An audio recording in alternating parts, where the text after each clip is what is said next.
ஒரு சில வார்த்தை ஆவியானவர் இந்த மாலை நேரத்தில் இடைப்பட்ட வார்த்தை இதுதான். இந்த இடத்துல நீ வரல, நான் உன்னை கொண்டு வந்திருக்கிறேன். இந்த பெயின் நான் உனக்கு அனுமதிச்சது. ஏன் ஆண்டவர் இந்த பெயின் எனக்கு அனுமதிச்சீங்க?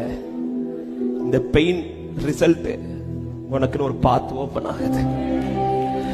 இந்த பெயின் முடிவுல உனக்குன்னு ஒரு பாத் ஓபன் ஆகுது. இந்த வலியின் முடிவுல தேவன் ஆயத்தம் பண்ணின வழிகள். இந்த வழி என்ன வழி தெரியுமா?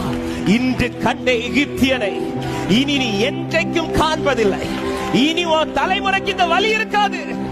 உன் ஜெனரேஷனுக்கு இந்த வலி இருக்காது. பல தலைமுறைகள் சந்தித்த பெயின உனக்கு திறக்கிற இந்த பாதை மூலமாக இனி உன் தலைமுறைக்கு இந்த வலி இருக்கக்கூடாது என்றால் அதனாலதான் உனக்கு இந்த வலி அனுமதிச்சார். ஆனா இப்ப அவர் திறக்க போகிற வழி உன் தலைமுறைக்கு இந்த வலி